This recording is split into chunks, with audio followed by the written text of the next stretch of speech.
ദൈവത്തിനാം വാഴ്ത്തപ്പെടുമാറാകട്ടെ. ഇന്ന് പകൽ പിന്നെയും നമുക്കൊരുമിച്ച് നമ്മുടെ ദൈവവചന പഠനവുമായിട്ട് ഇപ്രകാരമായിരിക്കാൻ കൃപ നൽകി തരുന്ന ദൈവത്തിന് എല്ലാ മഹത്വവും അർപ്പിക്കുകയും എന്നെ കേൾക്കുന്ന എല്ലാ പ്രിയപ്പെട്ടവർക്കും യേശുക്രിസ്തുവിൻ്റെ നാമത്തിൽ എൻ്റെ സ്നേഹവന്ദനങ്ങളെ അറിയിക്കുകയും ചെയ്തുകൊണ്ട് ഇന്ന് രാവിലെ പിന്നെയും നമ്മുടെ ശ്രദ്ധയെ ദൈവത്തിൻ്റെ വചനത്തിലേക്ക് ഞാൻ ക്ഷണിക്കുകയാണ്. അപ്പോസ്തലനായ പൗലോസ് കൊരിന്ത്യർക്ക് എഴുതിയ 2-ാം ലേഖനം, അതിനകത്തുനിന്നാണ് നമ്മുടെ ചിന്തകൾ മുൻപോട്ട് കൊണ്ടുപോയിക്കൊണ്ടിരിക്കുന്ന കഴിഞ്ഞ ദിവസങ്ങളിൽ. അവിടെ നമ്മൾ പൗലോസ് ദൈവത്തിൻ്റെ ഒരു ശുശ്രൂഷകൻ എന്നുള്ള നിലയിൽ ശുശ്രൂഷയ്ക്ക് ആക്ഷേപം വരാതിരിക്കേണ്ടതിന് പൗലോസ് തൻ്റെ ജീവിതത്തിലെ വിഷയങ്ങൾ എങ്ങനെയൊക്കെയായിരുന്നു എന്നുള്ളത് വെളിപ്പെടുത്തുന്ന വ്യക്തിപരമായിട്ടുള്ള അനേക ഭാഗങ്ങൾ നമുക്ക് ആ ലേഖനത്തിൽ നിന്ന് കഴിഞ്ഞ ദിവസങ്ങൾ ചിന്തിപ്പാനായിട്ട് ഇടയായിത്തീർന്നു. ഇന്ന് പകൽ പിന്നെയും നമ്മൾ ആ വിഷയത്തോടുള്ള ബന്ധത്തിൽ നമ്മുടെ പഠനം മുൻപോട്ട് കൊണ്ടുപോകുവാനായിട്ട് ആഗ്രഹിക്കുകയാണ്. കഴിഞ്ഞ ദിവസം നമ്മൾ 2 കൊരിന്ത്യർ ലേഖനം 1-ാം അധ്യായം അതിൻ്റെ 21-22 വാക്യങ്ങളായിരുന്നു ചിന്തിപ്പാനായിട്ട് ആരംഭിച്ചത്. കഴിഞ്ഞ ആഴ്ച അത് പൂർത്തീകരിക്കാനായിട്ട് നമുക്ക് കഴിഞ്ഞില്ല. ഈ ആഴ്ച പിന്നെയും ആ വാക്യങ്ങളിലേക്ക് നിങ്ങളുടെ ശ്രദ്ധയെ ഞാൻ ക്ഷണിക്കുകയാണ്. ആ വാക്യങ്ങൾ ഞാൻ ഒരിക്കൽ കൂടെ വായിക്കാം. ഞങ്ങളെ നിങ്ങളോടുകൂടെ ക്രിസ്തുവിൽ ഉറപ്പിക്കുന്നതും നമ്മെ അഭിഷേകം ചെയ്തതും ദൈവമല്ലോ. അവൻ നമ്മെ മുദ്രയിട്ടും ആത്മാവ് എന്ന അച്ചാരം നമ്മുടെ ഹൃദയങ്ങളിൽ തന്നുമിരിക്കുന്നു. അപ്പോൾ കഴിഞ്ഞ ദിവസം നമ്മൾ ചിന്തിച്ചത് എന്താണ്? അപ്പോസ്തലനായ പൗലോസിനെ ദൈവം ക്രിസ്തുവിൽ ഉറപ്പിച്ചിരിക്കുന്നു, അല്ലെങ്കിൽ established in Christ, rooted in Christ, ക്രിസ്തുവിൽ വേരൂന്നിയിരിക്കുക. ക്രിസ്തുവുമായിട്ടുള്ളൊരു ബന്ധം, തൻ്റെ ജീവിതത്തിലുണ്ടായിരുന്ന ആ ബന്ധം അതെങ്ങനെയായിരുന്നു എന്ന് കഴിഞ്ഞ ദിവസം നമുക്ക് ചിന്തിപ്പാനായിട്ട് ഇടയായിത്തീർന്നു. ഇന്ന് രാവിലെ ഈ പകൽ സമയം നമ്മൾ ചിന്തിപ്പാനായിട്ട് ആഗ്രഹിക്കുന്ന അതിനകത്ത് രണ്ടാമത് തൻ്റെ ജീവിതത്തിൽ ദൈവം കൊടുത്തതായിട്ട് പറയുന്ന ആത്മീക അനുഗ്രഹത്തെക്കുറിച്ചാണ് നമ്മൾ ചിന്തിപ്പാനായിട്ട് ആഗ്രഹിക്കുന്നത്. അവിടെ 21-ാം വാക്യത്തിൽ നമ്മൾ കാണുന്ന രണ്ടാമത്തെ കാര്യമെന്ന് പറയുന്നത് നമ്മെ അഭിഷേകം ചെയ്തത് ദൈവമല്ലോ എന്നവിടെ പറയുന്നു. അപ്പോൾ അപ്പോസ്തലനായ പൗലോസ് തൻ്റെ ജീവിതത്തിൽ തനിക്ക് ലഭിച്ചിരിക്കുന്ന, അല്ലെങ്കിൽ ദൈവം ഒരു ശുശ്രൂഷകൻ എന്നുള്ള നിലയിൽ തനിക്ക് നൽകിയിരിക്കുന്ന രണ്ടാമത്തെ ആത്മീക അനുഗ്രഹത്തെക്കുറിച്ച് അവിടെ പറയുകയാണ്. അവിടെ പറയുന്നത് ഞങ്ങളെ ദൈവം അഭിഷേകം ചെയ്തിരിക്കുന്നു. അപ്പോൾ അപ്പോസ്തലനായ പൗലോസ് പറയുന്നത് ഇതാണ്: ഞങ്ങൾ ദൈവം ഞങ്ങളെ അഭിഷേകം ചെയ്തിരിക്കുന്നു, അല്ലെങ്കിൽ ദൈവത്തിൽ നിന്ന് ലഭിച്ച അഭിഷേകം ഞങ്ങൾക്കുണ്ട് എന്നാണ് അപ്പോസ്തലനോട് ഓർപ്പിക്കുന്നത്. തീർച്ചയായിട്ടും അപ്പോൾ രണ്ടാമത്തെ അനുഗ്രഹം തൻ്റെ ജീവിതത്തിൽ താൻ വെളിപ്പെടുത്താനായിട്ട് ആഗ്രഹിക്കുന്നത് ദൈവം തനിക്ക് നൽകിയിരിക്കുന്ന അഭിഷേകം എന്നുള്ളതാണ്. ഇന്ന് പകൽ നമ്മൾ ആ വിഷയത്തോടുള്ള ബന്ധത്തിലാണ് അല്പം ചില കാര്യങ്ങൾ ചിന്തിപ്പാനായിട്ട് പോകുന്നത്. അഭിഷേകത്തോടുള്ള ബന്ധത്തിൽ നമുക്കറിയാം എന്താണ്, ഇന്ന് ആത്മീക മണ്ഡലത്തിൽ, പല സഭകളുടെയും ഇടയിൽ ആത്മീക മണ്ഡലത്തിൽ എനിക്ക് തോന്നുന്നു ഏറ്റവും കൂടുതൽ തെറ്റിദ്ധരിക്കപ്പെട്ടിട്ടുള്ള ഒരു വിഷയമാണെന്ന് തോന്നുന്നു ഈ അഭിഷേകം എന്നുള്ള വിഷയം. എന്താണ്? പരിശുദ്ധാത്മാവിൻ്റെ അഭിഷേകം, പരിശുദ്ധാത്മാഭിഷേകം പ്രാപിക്കുക എന്നൊക്കെയുള്ള രീതിയിൽ വളരെയധികം തെറ്റിദ്ധരിപ്പിക്കപ്പെട്ടിട്ടുണ്ട് എന്ന് ഞാൻ ചിന്തിക്കുന്ന, എനിക്ക് തോന്നിയിട്ടുള്ള ഒരു വാക്കാണ് അഭിഷേകം എന്നുള്ള വാക്ക്. ഇവിടെ ആ വാക്യത്തിൻ്റെ ഉള്ളിലേക്ക് ഞാൻ ഇറങ്ങുന്നതിന് മുൻപ് ഞാൻ ഒരു കാര്യം നിങ്ങളുടെ ശ്രദ്ധയിലേക്ക് കൊണ്ടുവരട്ടെ. ഞാൻ എൻ്റെ ദൈവവചന പഠനത്തിൽ ഞാൻ ഇതുവരെയും വേദപുസ്തകത്തിൽ ഒരു സ്ഥലത്ത്, അതായത് പുതിയ നിയമത്തിൽ ഒരു സ്ഥലത്ത്, അപ്പോസ്തലപ്രവൃത്തി 10-ാം അധ്യായത്തിൽ ഒഴികെ മറ്റൊരു സ്ഥലത്തും പരിശുദ്ധാത്മാവിനാലുള്ള അഭിഷേകം എന്നുള്ള ഒരു പ്രയോഗം ഞാൻ കണ്ടിട്ടില്ല. അപ്പോസ്തലപ്രവൃത്തി 10-ാം അധ്യായത്തിൽ യേശുവിനെ ദൈവം പരിശുദ്ധാത്മാവിനാലും ശക്തിയാലും അഭിഷേകം ചെയ്തു. അത് യേശുവിനെ ദൈവം ചെയ്തതാണ്. പരിശുദ്ധാത്മാവിനാലും ശക്തിയാലും അഭിഷേകം ചെയ്തു എന്ന് അവിടെ പറഞ്ഞിരിക്കുന്നതൊഴികെ മറ്റ് ഒരു സ്ഥലങ്ങളിലും പരിശുദ്ധാത്മാവിനാലുള്ള അഭിഷേകം എന്നുള്ള പ്രയോഗം, അല്ലെങ്കിൽ പരിശുദ്ധാത്മാഭിഷേകം എന്നുള്ള പ്രയോഗം ഞാൻ പുതിയ നിയമത്തിൽ ഒരിടത്തും കണ്ടിട്ടില്ല. നിങ്ങളാരെങ്കിലും അങ്ങനെ കണ്ടിട്ടുണ്ടെങ്കിൽ ആ വാക്യം എന്നെ ഒന്ന് വിളിച്ചറിയിക്കുകയാണെങ്കിൽ ഞാൻ എൻ്റെ അഭിപ്രായം മാറ്റാനായിട്ട് ഞാൻ തയ്യാറാണ്. ഞാൻ കണ്ടിട്ടില്ല. അപ്പം അഭിഷേകം എന്നുള്ള പദം പല പ്രാവശ്യം പ്രയോഗിക്കുന്നുണ്ട്. നമ്മളിവിടെ വായിച്ച് ഇവിടെയും അഭിഷേകം എന്ന് പറയുന്നുണ്ട്. പക്ഷേ പരിശുദ്ധാത്മാഭിഷേകമെന്നോ പരിശുദ്ധാത്മാവിൻ്റെ അഭിഷേകമെന്നോ ഉള്ളൊരു പ്രയോഗം പുതിയ നിയമത്തിൽ അപ്പോസ്തലപ്രവൃത്തി 10-ാം അധ്യായത്തിൽ യേശുവിന് ദൈവം നൽകി എന്ന് പറയുന്നിടത്തല്ലാതെ മറ്റൊരിടത്തും അങ്ങനെ ഒരു വാക്യം ഞാൻ കണ്ടിട്ടില്ല. നിങ്ങൾ കണ്ടിട്ടുണ്ടെങ്കിൽ എന്നെ അറിയിച്ചാൽ ഞാനത് അംഗീകരിക്കാനായിട്ട് തയ്യാറാണ്. അപ്പോൾ അതവിടെ നിൽക്കട്ടെ. അപ്പം ഇവിടെ എന്താണ് അഭിഷേകം എന്ന് പറയുന്നത്? ഇതാ നമ്മൾ ചിന്തിക്കാനായിട്ട് ആഗ്രഹിക്കുന്നത്. അഭിഷേകം എന്നുള്ള വാക്കിൻ്റെ യഥാർത്ഥ അർത്ഥം എന്ന് പറയുന്നത് ഒരു പ്രത്യേക ദൗത്യത്തിന് വേണ്ടി, ഒരു പ്രത്യേക ഉദ്ദേശത്തിന് വേണ്ടി വേർതിരിച്ച് അതിനുവേണ്ടി അധികാരപ്പെടുത്തുന്നതിനെയാണ് അഭിഷേകം ചെയ്യുക എന്ന് പറയുന്നത്. നമുക്കറിയാം, പഴയ നിയമം നമ്മൾ പഠിക്കുമ്പോൾ അവിടെ പുരോഹിതന്മാരെ അഭിഷേകം ചെയ്യാറുണ്ടായിരുന്നു, രാജാക്കന്മാരെ അഭിഷേകം ചെയ്യാറുണ്ടായിരുന്നു, പ്രവാചകന്മാരെ അഭിഷേകം ചെയ്യാറുണ്ടായിരുന്നു. അപ്പോൾ അവിടെയെല്ലാം സംഭവിക്കുന്നത് ആ ഒരു പ്രത്യേക ദൗത്യം നിർവഹിക്കുവാനായിട്ട് അവരെ സെപ്പറേറ്റ് ചെയ്ത്, അവരെ വേർതിരിച്ച് അതിനായിട്ട് അവരെ അധികാരപ്പെടുത്തുന്ന ആ പ്രക്രിയയ്ക്കാണ് അഭിഷേകം എന്നുള്ളത് കൊണ്ട് വേദപുസ്തകം അർത്ഥമാക്കുന്നത്. അപ്പം അതേ അർത്ഥം തന്നെയാണ് പുതിയ നിയമത്തിലും ഈ വാക്ക് വരുമ്പോൾ നമുക്ക് ലഭിക്കുന്നത്.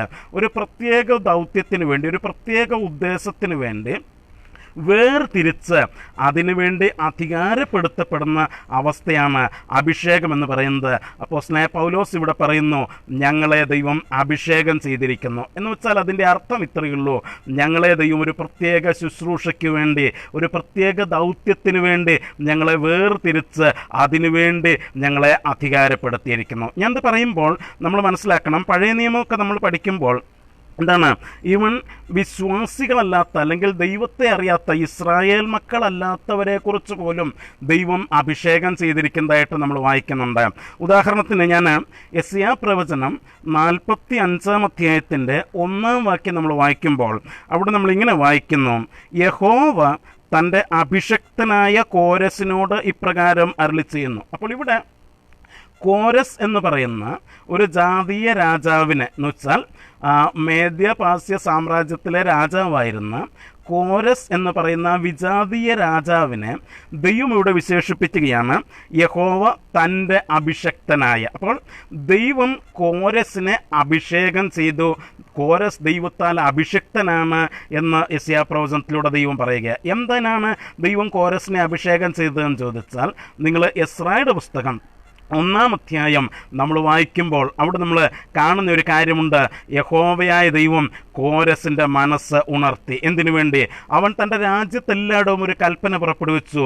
ഇസ്രായേലിൻ്റെ ദൈവത്തിന് യെരുശലേമിൽ ഒരു ആലയം പണിയാനായിട്ട് അവിടെ പോകണം, അവിടെ ആലയം പണിയണം, അതിനു വേണ്ട സാധന സാമഗ്രികൾ നിങ്ങളെല്ലാവരും ഡൊണേറ്റ് ചെയ്യണം, സംഭാവന ചെയ്യണം എന്ന് പറയാനായിട്ട് ദൈവം കോരസിൻ്റെ മനസ്സുണർത്തി. അപ്പോൾ ആ ദൗത്യം നിർവഹിക്കാനായിട്ട്, ആ ഉത്തരവാദിത്വം നിർവഹിക്കുവാനായിട്ട് ദൈവത്താൽ വേർതിരിക്കപ്പെട്ട് അധികാരപ്പെടുത്തപ്പെട്ടവൻ എന്നുള്ള അർത്ഥത്തിലാണ് യഹോവ തൻ്റെ അഭിഷക്തനായ കോരസ് എന്ന് യെശയ്യാ പ്രവചനം 45-ാം അധ്യായത്തിൽ പറഞ്ഞിരിക്കുന്നത്. എന്ന് വെച്ചാൽ ദൈവമക്കളല്ലാത്തവരെ പോലും ദൈവം ചില ദൗത്യങ്ങൾക്കായിട്ട്, അല്ലെങ്കിൽ ദൈവവുമായിട്ട് ബന്ധമില്ലാത്ത വിജാതീയ രാജാക്കന്മാരെ പോലും ദൈവം ചില പ്രത്യേക ദൗത്യങ്ങൾക്കായിട്ട് വേർതിരിച്ച് നിയമിക്കുകയും ആ പേരിൽ അതിനെ സൂചിപ്പിക്കാനായിട്ട് അഭിഷേകം, അഭിഷക്തൻ എന്നുള്ള വാക്ക് വേദപുസ്തകത്തിൽ ഉപയോഗിക്കുകയും ചെയ്തിരിക്കുന്നു എന്നാണ് നമ്മൾ പറഞ്ഞത്. അപ്പോൾ ഇവിടെ നമ്മൾ മനസ്സിലാക്കേണ്ടത്, അഭിഷേകം ചെയ്യപ്പെടുക അല്ലെങ്കിൽ അഭിഷേകം എന്നുള്ള വാക്കിൻ്റെ അർത്ഥം ഒരു പ്രത്യേക ദൗത്യത്തിന് വേണ്ടി ദൈവം വേർതിരിച്ച് അതിനുവേണ്ടി അധികാരപ്പെടുത്തിയിരിക്കുന്നു എന്നാണ് അതിൻ്റെ അർത്ഥം. പ്രിയമുള്ളവരെ, നാം ഇത് മനസ്സിലാക്കണം. ദൈവം നമ്മെ സഭയിൽ ഓരോരുത്തരെയും ഒരു ദൗത്യം ഏൽപ്പിച്ച് അതിനുവേണ്ടി നമ്മെ ദൈവം അധികാരപ്പെടുത്തിയിട്ടുണ്ട് എന്നുള്ളത് നാം മനസ്സിലാക്കണം. ശുശ്രൂഷയുടെ വിജയത്തിൽ അപ്പോസ്തലനായ പൗലോസ് പറയുന്നതാണ്, ദൈവം ഞങ്ങളെ അഭിഷേകം ചെയ്തിരിക്കുന്നു. വി ആർ ഷുവർ, ഞങ്ങൾക്കത് ഉറപ്പുണ്ട്. ദൈവം ഞങ്ങളെ ആ ദൗത്യത്തിന് വേണ്ടി വേർതിരിച്ച് അതിനായിട്ട് ഞങ്ങളെ അധികാരപ്പെടുത്തിയിരിക്കുന്നുവെന്ന് ഞങ്ങൾക്കുറപ്പുണ്ട്. ഇതാണ് അപ്പോസ്തലനായ പൗലോസ് പറയുന്നത്. ഇവിടെ നമ്മൾ മനസ്സിലാക്കേണ്ട ഒരു കാര്യം, എന്ത് ദൗത്യത്തിനായിട്ടാണ് ദൈവം തൻ്റെ സഭയിൽ ശുശ്രൂഷകന്മാരെ അധികാരപ്പെടുത്തുകയും വേർതിരിക്കുകയും ചെയ്തിരിക്കുന്നത്, എന്തുദ്ദേശത്തിന് വേണ്ടിയാണ് എന്ന് ഇന്ന് പകൽക്കാലം നമുക്കൊന്ന് ചിന്തിക്കേണ്ടിയിരിക്കുന്നു. മനസ്സിലാക്കണം, നമുക്ക് തോന്നുന്ന രീതിയിൽ നമ്മുടെ ആഗ്രഹങ്ങൾക്കനുസരിച്ച് നമുക്ക് ശരിയെന്നുള്ള രീതിയിൽ പോകാനായിട്ട്, നമുക്ക് നമ്മുടെ സന്തോഷത്തിനും നമ്മുടെ സുഖസൗകര്യത്തിനും അനുസരിച്ച് കാര്യങ്ങൾ ചെയ്യാനായിട്ടല്ല ദൈവം നമ്മെ അഭിഷേകം ചെയ്തിരിക്കുന്നത്. ദൈവം നമ്മെ അഭിഷേകം ചെയ്തപ്പോൾ, ദൈവം നമ്മെ നിയമിച്ചപ്പോൾ, ദൈവം നമ്മെ അധികാരപ്പെടുത്തിയപ്പോൾ, ദൈവം നമ്മെ അഭിഷേകം ചെയ്തപ്പോൾ അതിൻ്റെ പുറകിൽ ദൈവത്തിനൊരു മാസ്റ്റർ പ്ലാൻ ഉണ്ട്. ദൈവസഭയിലെ ശുശ്രൂഷകന്മാർ എന്നുള്ള നിലയിൽ ഞാനും നിങ്ങളും എന്ത് ചെയ്യണമെന്ന് ദൈവത്തിനൊരു മാസ്റ്റർ പ്ലാൻ ഉണ്ട്. അത് ദൈവത്തിൻ്റെ വചനത്തിൽ വ്യക്തമായിട്ട് ദൈവം രേഖപ്പെടുത്തിയിട്ടുമുണ്ട്. ഞാൻ നിങ്ങളുടെ ശ്രദ്ധയെ ഒരു വേദഭാഗത്തിലേക്ക് ഞാൻ ക്ഷണിക്കട്ടെ. എഫേസ് ലേഖനം 4-ാം അധ്യായത്തിൻ്റെ 11 മുതലുള്ള വാക്യങ്ങൾ നമ്മൾ വായിക്കുമ്പോൾ നമുക്കൊക്കെ വളരെ പരിചയമുള്ള ഒരു വാക്യമാണത്, വാക്യഭാഗങ്ങളാണത്. എഫേസ് ലേഖനം 4-ാം അധ്യായത്തിൻ്റെ 11 മുതലുള്ള വാക്യങ്ങളിൽ അവിടെ ദൈവം സഭയിൽ നിയമിച്ചിരിക്കുന്ന 4 വിധ ശുശ്രൂഷകന്മാരെക്കുറിച്ച് അവിടെ വായിക്കുകയാണ്. ചില ആളുകൾ അത് സഭയിലുള്ള 5 വിധ ശുശ്രൂഷകളായിട്ട് പറയാറുണ്ട്. 5 ഫോൾഡ് മിനിസ്ട്രി, 5 വിധ ശുശ്രൂഷകൾ എന്ന് പറയാറുണ്ട്. പക്ഷേ ഞാൻ 5 ഫോൾഡ് മിനിസ്ട്രി എന്ന് അതിനെ പറയാറില്ല, ഞാൻ 4 ഫോൾഡ് മിനിസ്ട്രി എന്നാണ് പറയുന്നത്. 5 വിധ ശുശ്രൂഷയല്ല, 4 വിധ ശുശ്രൂഷ എന്നാണ് ഞാൻ അത് മനസ്സിലാക്കുന്നത്. ഞാൻ ആ ഭാഗം വായിക്കാം. അവിടെ എഫേസ് ലേഖനം 4-ാം അധ്യായത്തിൻ്റെ 11-ാം വാക്യം നമ്മൾ വായിക്കുന്നത് ഇങ്ങനെയാണ്: അവൻ ചിലരെ അപ്പോസ്തലന്മാരായും ചിലരെ പ്രവാചകന്മാരായും ചിലരെ സുവിശേഷകന്മാരായും ചിലരെ ഇടയന്മാരായും ഉപദേഷ്ടാക്കന്മാരായും നിയമിച്ചിരിക്കുന്നു. അപ്പോൾ നോക്കുക, 4 ശുശ്രൂഷകളാണ് ദൈവം, 4 തരത്തിലുള്ള ശുശ്രൂഷകരെയാണ് ദൈവം സഭയിൽ നിയമിച്ചിരിക്കുന്നത്. 1 ചിലരെ അപ്പോസ്തലന്മാരായിട്ട്, 2 ചിലരെ പ്രവാചകന്മാരായിട്ട്, 3 ചിലരെ സുവിശേഷകന്മാരായിട്ട്, 4 ചിലരെ ഉപദേഷ്ടാക്കന്മാരും ഇടയന്മാരുമായിട്ട്. ഈ 4 രീതിയിലാണ് ദൈവം സഭയിൽ ആളുകളെ നിയമിച്ചിരിക്കുന്നത്. ഇതിനകത്ത് ഉപദേഷ്ടാക്കന്മാരും ഇടയന്മാരും എന്ന് പറയുന്നത് രണ്ടും ഒരേ വ്യക്തിയെയാണ് ഈ 2 ശുശ്രൂഷയും ഏൽപ്പിച്ചിരിക്കുന്നത് എന്ന് നമുക്ക് കാണാനായിട്ട് കഴിയും. അപ്പോൾ ഇവിടെ ഈ ശുശ്രൂഷകൾ ദൈവം സഭയിൽ ചിലരെ ഏൽപ്പിച്ച് അവരെ നിയോഗിച്ച് അതിനവരെ അധികാരപ്പെടുത്തുന്ന അഭിഷേകം അവർക്ക് കൊടുത്തിരിക്കുന്നു എന്ന് ഈ വാക്യത്തിൽ നമ്മൾ മനസ്സിലാക്കുന്നു. ഇനി എന്തിനു വേണ്ടിയാണ് ദൈവം ഈ ശുശ്രൂഷകൾ സഭയിൽ വച്ചിരിക്കുന്നതെന്ന് അതിൻ്റെ താഴത്തെ വാക്യങ്ങളിൽ 12-13 വാക്യങ്ങളിൽ നമ്മൾ വായിക്കുന്നുണ്ട്. അവിടെ നമ്മളിങ്ങനെയാണ് വായിക്കുന്നത്: അത് നാം എല്ലാവരും വിശ്വാസത്തിലും ദൈവപുത്രനെക്കുറിച്ചുള്ള പരിജ്ഞാനത്തിലുമുള്ള ഐക്യതയും തികഞ്ഞ പുരുഷത്വവും ക്രിസ്തുവിൻ്റെ സമ്പൂർണതയായ പ്രായത്തിൻ്റെ അളവും പ്രാപിക്കുവോളം വിശുദ്ധന്മാരുടെ യഥാസ്ഥാനത്തിനായുള്ള ശുശ്രൂഷയുടെ വേലയ്ക്കും ക്രിസ്തുവിൻ്റെ ശരീരത്തിൻ്റെ ആത്മീക വർധനവിനുമാകുന്നു. അപ്പോൾ ഇവിടെ എന്തിനു വേണ്ടിയാണ് ദൈവം ഈ ശുശ്രൂഷകന്മാരെ ദൈവസഭയിൽ അഭിഷേകം ചെയ്ത് നിയമിച്ചിരിക്കുന്നത് എന്ന് ചോദിച്ചാൽ 2 ഉദ്ദേശങ്ങളാണ് അതിൻ്റെ പുറകിലുള്ളത്. എന്തൊക്കെയാണെന്ന് ചോദിച്ചാൽ, 1 13-ാം വാക്യം വിശുദ്ധന്മാരുടെ യഥാസ്ഥാനത്വത്തിനായുള്ള ശുശ്രൂഷയുടെ വേലയ്ക്കും, 2 ക്രിസ്തുവിൻ്റെ ശരീരത്തിൻ്റെ ആത്മീക വർധനവിനും. അപ്പം ഇവിടെ എന്താണ് സംഭവിക്കുന്നത്? ശുശ്രൂഷകന്മാർക്ക് ദൈവസഭയിൽ ദൈവം അവരെ അഭിഷേകം ചെയ്തിരിക്കുന്നത് എന്തിനു വേണ്ടിയാണെന്ന് ചോദിച്ചാൽ, 1 വിശുദ്ധന്മാരുടെ യഥാസ്ഥാനത്വത്തിനായുള്ള ശുശ്രൂഷ. അപ്പോൾ വിശുദ്ധന്മാരെ യഥാസ്ഥാനപ്പെടുത്തുക, വിശുദ്ധന്മാർ ഏത് രീതിയിലായിരിക്കണോ ആ രീതിയിലേക്ക് അവരെ കൊണ്ടുവരിക, അവരെ യഥാസ്ഥാനപ്പെടുത്തുക. അതിനായിട്ടും ക്രിസ്തുവിൻ്റെ ശരീരത്തിൻ്റെ ആത്മീക വർധനവിനായിട്ടാണ് ദൈവം സഭയിൽ അഭിഷേകം ചെയ്ത് പലരെയും നിയമിച്ചിരിക്കുന്നത് എന്നാണ് ഇവിടെ പറഞ്ഞിരിക്കുന്നത്. ഇനി ഈ വിശുദ്ധന്മാരുടെ യഥാസ്ഥാനത്വവും ക്രിസ്തുവിൻ്റെ ശരീരമാകുന്ന സഭയുടെ ആത്മീക വർധനവും നടക്കണമെന്നുണ്ടെങ്കിൽ അതിൻ്റെ പുറകിൽ മറ്റു ചില കാര്യങ്ങളൊക്കെ സംഭവിക്കേണ്ടതായിട്ടുണ്ട്. അതാണ് 12-ാം വാക്യം മുതൽ വായിക്കുന്നത്. അത് നാം എല്ലാവരും വിശ്വാസത്തിലും ദൈവപുത്രനെക്കുറിച്ചുള്ള പരിജ്ഞാനത്തിലുമുള്ള ഐക്യത പ്രാപിക്കണം. അപ്പോൾ 1 വിശ്വാസത്തിലുള്ള ഐക്യത എല്ലാവരും പ്രാപിക്കണം എന്ന് വെച്ചാൽ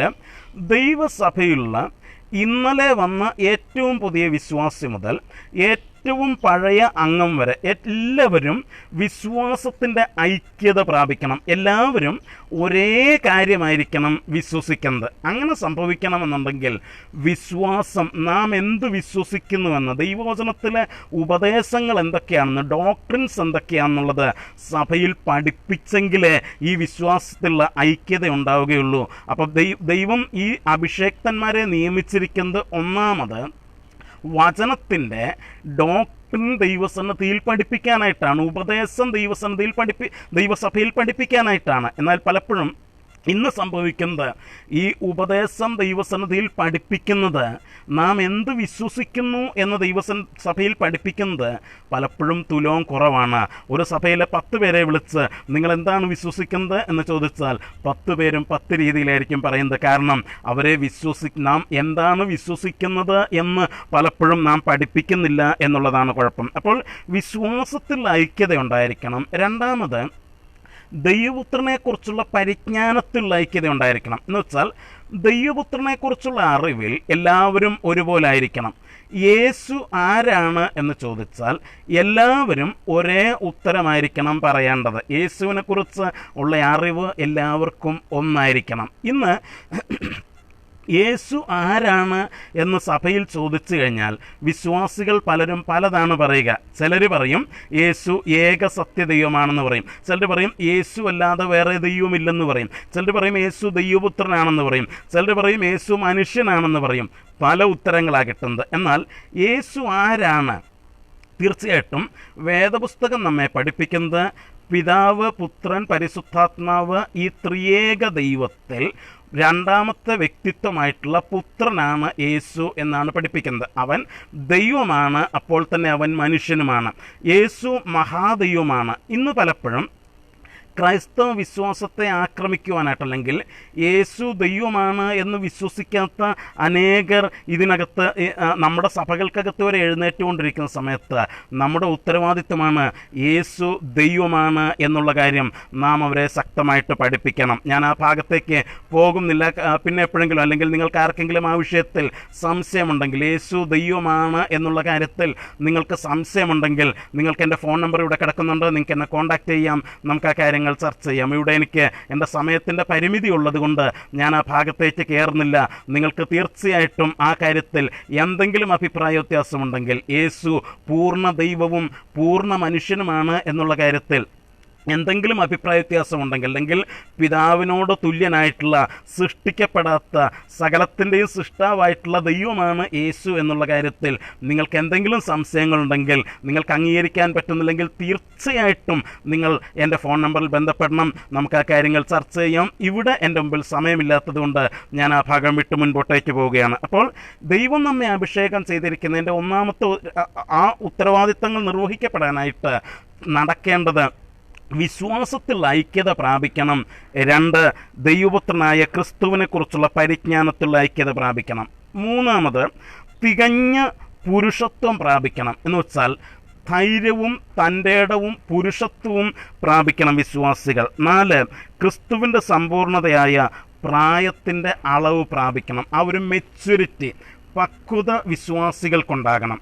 ഈ 4 കാര്യങ്ങൾ അവർക്കുണ്ടാകുന്നതിലൂടെ വിശ്വാസത്തിലുള്ള ഐക്യതയും ദൈവപുത്രനെക്കുറിച്ചുള്ള പരിജ്ഞാനത്തിലുള്ള ഐക്യതയും തികഞ്ഞ പുരുഷത്വവും ആ മെച്യൂരിറ്റിയും ആ പ്രായത്തിൻ്റെ അളവ്, സമ്പൂർണതയായ പ്രായത്തിൻ്റെ അളവും ഇത് പ്രാപിക്കുമ്പോഴാണ് വിശുദ്ധന്മാരുടെ യഥാസ്ഥാനത്വവും ദൈവസഭയുടെ, ക്രിസ്തുവിൻ്റെ ശരീരമാകുന്ന സഭയുടെ ആത്മീക വർധനവും പ്രാപിക്കപ്പെടുന്നത്. തീർച്ചയായിട്ടും ഇതിനു വേണ്ടിയാണ് ദൈവം നമ്മെ അഭിഷേകം ചെയ്തിരിക്കുന്നത്. ഇന്ന് പകൽക്കാലം നമ്മളിത് മറക്കരുത്. അപ്പോസ്തലനായ പൗലോസ് ദൈവം ഞങ്ങളെ അഭിഷേകം ചെയ്തിരിക്കുന്നു എന്ന് പറയുമ്പോൾ താൻ അർത്ഥമാക്കുന്നത് ദൈവം ഞങ്ങളെ അഭിഷേകം ചെയ്തത് ഇതിനു വേണ്ടിയാണ് എന്നാണ് അപ്പോസ്തലൻ പറയുന്നത്. പ്രിയ ദൈവമക്കളെ, പ്രിയ കർത്താവദാസന്മാരെ, ഞാൻ പറയട്ടെ, നാം ദൈവത്താൽ അഭിഷേകം ചെയ്യപ്പെട്ടവരാണ്. ഞാൻ അന്യഭാഷ പറയുന്ന കാര്യമല്ല പറയുന്നത്, എന്തെങ്കിലും ഇളക്കപ്പെരുപ്പം ഉണ്ടാക്കുന്ന കാര്യമല്ല ഞാൻ പറയുന്നത്. ദൈവം നമ്മെ അതിനുവേണ്ടി തിരഞ്ഞെടുത്തിരിക്കുന്നു. ദൈവം നമ്മെ അതിനുവേണ്ടി വേർതിരിച്ചിരിക്കുന്നു. ദൈവം നമ്മെ അതിനുവേണ്ടി അധികാരപ്പെടുത്തിയിരിക്കുന്നു. ദൈവസഭയ്ക്കകത്ത് ആത്മീക വർധനവിനും വിശുദ്ധന്മാരുടെ യഥാസ്ഥാനത്വവും ഉണ്ടാക്കപ്പെടേണ്ടതിനായിട്ട് ദൈവം നമ്മെ നിയമിച്ചിരിക്കുന്നു. ദൈവം അതിനായിട്ട് നമ്മെ അഭിഷേകം ചെയ്തിരിക്കുന്നു. ഇതാണ് അപ്പോസ്തലനായ പൗലോസ് ഇവിടെ രേഖപ്പെടുത്തുന്നത്. ഇവിടെ ഇന്ന് കാണപ്പെടുന്ന മറ്റൊരു അപകടത്തിലേക്ക് ഈ വിഷയത്തിൻ്റെ അല്പം ഒരു ശ്രദ്ധ കൊണ്ടുപോയില്ലെങ്കിൽ ഈ വിഷയത്തോട് ഞാൻ ചെയ്യുന്ന ഒരു അനീതിയായിരിക്കും ഇത് എന്ന് ഞാൻ ചിന്തിക്കുകയാണ്. ഇന്ന് പലപ്പോഴും അഭിഷേകം ഉപയോഗിക്കപ്പെടുന്നത്, അല്ലെങ്കിൽ ദൈവം നമുക്ക് നൽകിയിരിക്കുന്ന ശുശ്രൂഷകൾ, കൃപകൾ, അഭിഷേകങ്ങൾ, ഇതൊക്കെ ഉപയോഗിക്കപ്പെടുന്നത് ദൈവസഭയിലെ വിശുദ്ധന്മാരുടെ യഥാസ്ഥാനത്വത്തിനും അവരുടെ ആത്മീക വർധനവിനും ഇത് ഉപയോഗിക്കേണ്ടതിന് പകരം ഇന്ന് പലപ്പോഴും പലരും ഉപയോഗിക്കുന്നത് ഇതൊക്കെ പണമുണ്ടാക്കാനായിട്ടുള്ളൊരു മാർഗമായിട്ട് ഇതൊക്കെ ഉപയോഗിച്ചു കൊണ്ടിരിക്കുന്ന ഒരു കാലഘട്ടമാണ്.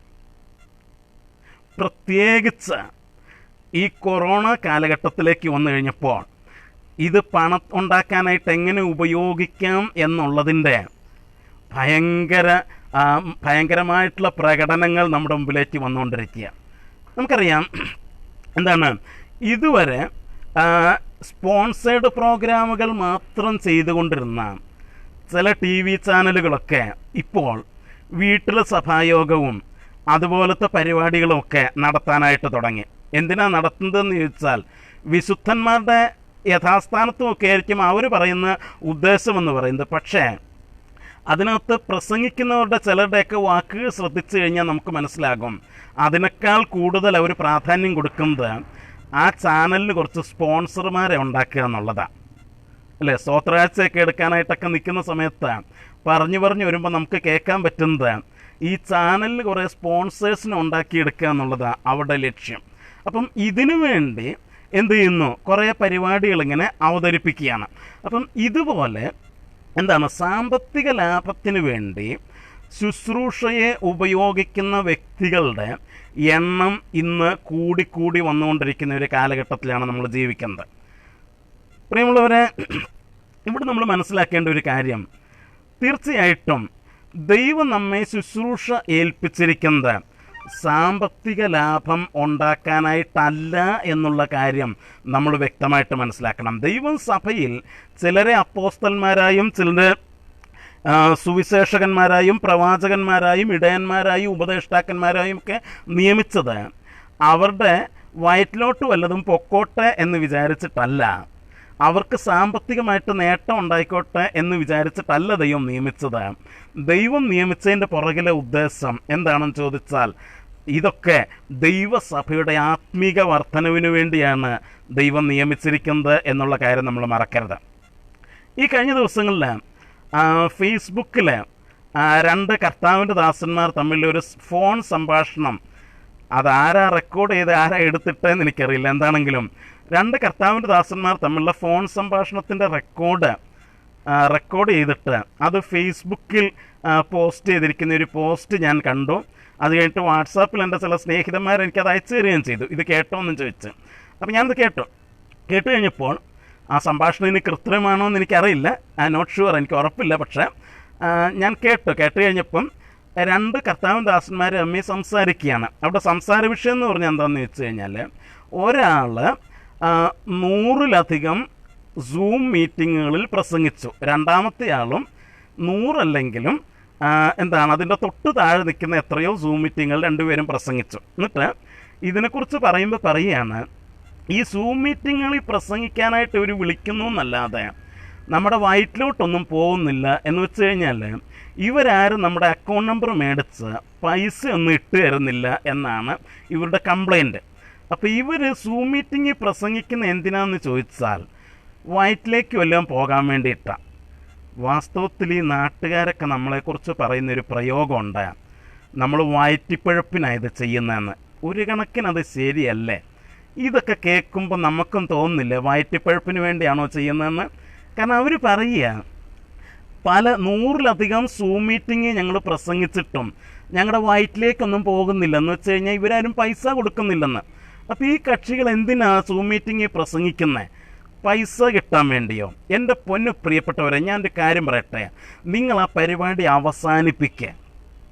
പൈസ കിട്ടാൻ വേണ്ടിയാണ് നിങ്ങൾ പ്രസംഗിക്കുന്നതെങ്കിൽ ആ പരിപാടി അവസാനിപ്പിക്കുക. ഇനി അതിനേക്കാളൊക്കെ രസം എന്താണെന്ന് വെച്ച് കഴിഞ്ഞാൽ, അതിനകത്തൊരു കർത്താവിൻ്റെ ദാസൻ പറയുക, 3 പ്രാവശ്യം ഒരു മീറ്റിങ്ങിൻ്റെ 3 പ്രാവശ്യം അങ്ങേര് സൂം മീറ്റിങ്ങിൽ പ്രസംഗിച്ചു, 5 പൈസ കൊടുക്കാത്തതുകൊണ്ട് 4-മത്തെ പ്രാവശ്യം വിളിപ്പിച്ച് കഴിഞ്ഞപ്പോൾ പുള്ളി പറഞ്ഞെന്ന്, ഞാൻ സൂം മീറ്റിങ്ങിൽ പ്രസംഗിക്കുന്ന പരിപാടി നിർത്തി, ഇനി പൈസ കിട്ടിയാലേ ഞാൻ പ്രസംഗിക്കത്തുള്ളെന്ന്. എന്നിട്ട് അദ്ദേഹം പറയുക, അന്ന് ഫോൺ വെച്ചാൽ പിന്നെ പുള്ളിക്കാരൻ അയാളെ പ്രസംഗിക്കാനായിട്ട് വിളിച്ചിട്ടില്ലെന്ന്. എങ്ങനെ വിളിക്കുന്നത്, എന്തിനാ വിളിക്കുന്നത്? പൈസ കിട്ടാനായിട്ട് പ്രസംഗിക്കുന്നവരെ കൊണ്ട് പ്രസംഗിപ്പിക്കരുത് പ്രിയപ്പെട്ടവരെ. നിങ്ങളവർക്ക് പൈസ കൊടുത്തോ, പക്ഷെ പ്രസംഗിപ്പിക്കരുത്. കാരണം അവരുടെ ആഗ്രഹം ദൈവവചനം കേട്ട് ആളുകൾ ആത്മീകവർദ്ധന പ്രാപിക്കുക എന്നുള്ളതല്ല അവരുടെ വിഷയം. അവർ പ്രസംഗിച്ചിട്ട് അവർക്ക് പൈസ കിട്ടണം എന്നുള്ളതാണ്. നിങ്ങളുടെ കാര്യം ചെയ്യേ, അവർക്ക് പൈസ കൊടുത്തിട്ട് അവരുടെ പ്രസംഗം അവസാനിപ്പിക്കുക. എന്തിനാ പ്രസംഗിക്കുന്നത് വചനം പ്രസംഗിക്കുന്നത് എന്തിനല്ല, പൈസ ഉണ്ടാക്കാനുള്ള വഴിയല്ല ദൈവവചനം പ്രസംഗിക്കുക എന്ന് പറയുന്നത്. നമ്മൾ വ്യക്തമായിട്ട് മനസ്സിലാക്കിയിരിക്കണം. ദൈവം ശുശ്രൂഷ ഏൽപ്പിച്ചത് പൈസ ഉണ്ടാക്കാൻ വേണ്ടിയല്ല, ഇതൊരു ധന ഉണ്ടാക്കുന്ന മാർഗമല്ല എന്ന് വ്യക്തമായിട്ട് മനസ്സിലാക്കിയിരിക്കണം. വയറ്റിപ്പഴപ്പിന് വേണ്ടി ഇറങ്ങുന്ന പരിപാടിയല്ലത്. അങ്ങനെ ആരെങ്കിലും ശുശ്രൂഷയെ കാണുന്നുണ്ടെങ്കിൽ ഞാൻ നിങ്ങളോട് ദയവായിട്ട് ആവശ്യപ്പെടുകയാണ്, ഇന്ന് പരിപാടി അവസാനിപ്പിച്ചിട്ട് പൈസ ഉണ്ടാക്കാൻ വേറെ എന്തൊക്കെ മാർഗങ്ങളുണ്ട് പ്രിയപ്പെട്ടവരെ, അതിനെന്തെങ്കിലുമൊക്കെ പോകത്തില്ലേ? എന്തിനാണ് പൈസ ഉണ്ടാക്കാനായിട്ട് ഈ ദൈവത്തിൻ്റെ അഭിഷേകത്തെ വിൽക്കാനായിട്ട് നിൽക്കുന്നത്? എന്നിട്ട് അതിനകത്തൊരു കർത്താവദാസൻ പറയുന്നത്, അതാണ് എനിക്ക് ഏറ്റവും ഇഷ്ടപ്പെട്ടത്. അദ്ദേഹം ഈ കോവിഡ് കാലത്തിരുന്ന് പ്രാർത്ഥിച്ച് കുറേ ആലോചനയൊക്കെ പ്രാപിച്ചു വച്ചിട്ടുണ്ട്. അപ്പോൾ അതൊക്കെ പുള്ളി എടുത്തു വച്ചേക്കുക. എന്തിനാണെന്നറിയാമോ? കൊറോണ കഴിഞ്ഞിട്ട് ചർച്ചിലൊക്കെ നേരിട്ട് വിളിക്കുന്ന സമയത്ത് അവിടെയൊക്കെ പോയി പ്രസംഗിക്കാം. അപ്പോൾ എന്ത് കിട്ടും? പൈസ കിട്ടും. അപ്പം ദൈവം കൊടുത്ത ആലോചന പൈസയ്ക്ക് വിൽക്കാൻ വേണ്ടിയിട്ട് അദ്ദേഹം എടുത്ത് പൂഴ്ത്തി വച്ചേക്കുക.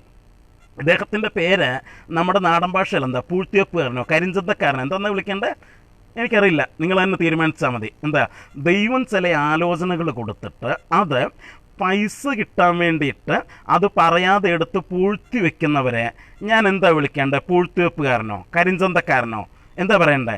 ഞാൻ ചോദിക്കട്ടെ, ദൈവവചനം നമ്മൾ കേൾക്കും, ദൈവവചനം നമ്മൾ മനസ്സിലാക്കുമ്പോൾ അവിടെയൊക്കെ നമ്മൾ കാണുന്നത് ദൈവം ഒരു കാര്യം പറയാനായിട്ട് പറഞ്ഞു കഴിഞ്ഞാൽ അതിനകത്ത് രാജാവ് സമ്മാനം തരുമോ തല വെട്ടുമോ എന്ന് നോക്കാതെ മുഖത്ത് നോക്കി കാര്യം പറഞ്ഞിട്ട് ഇറങ്ങിപ്പോന്ന പ്രവാചകന്മാരും ദൈവദാസന്മാരും ആണ് ദൈവവചനത്തെ നമുക്ക് കാണാനായിട്ട് കഴിയുന്നത്. അല്ലാതെ ദൈവം എന്തെങ്കിലും ഒരു കാര്യം പറഞ്ഞാൽ ആ ആലോചന കരിഞ്ചന്തക്കാരെ പോലെ പൂഴ്ത്തിവെപ്പുകാരെ പോലെ എടുത്ത് പൂഴ്ത്തി വെച്ചിട്ട് പൈസ ഉണ്ടാക്കാൻ വേണ്ടി അത് ഇറക്കുന്ന പരിപാടിക്കാർ ദൈവിക ശുശ്രൂഷക്കാരല്ല കേട്ടോ. നമ്മളത് വ്യക്തമായിട്ട് മനസ്സിലാക്കണം അല്ലേ?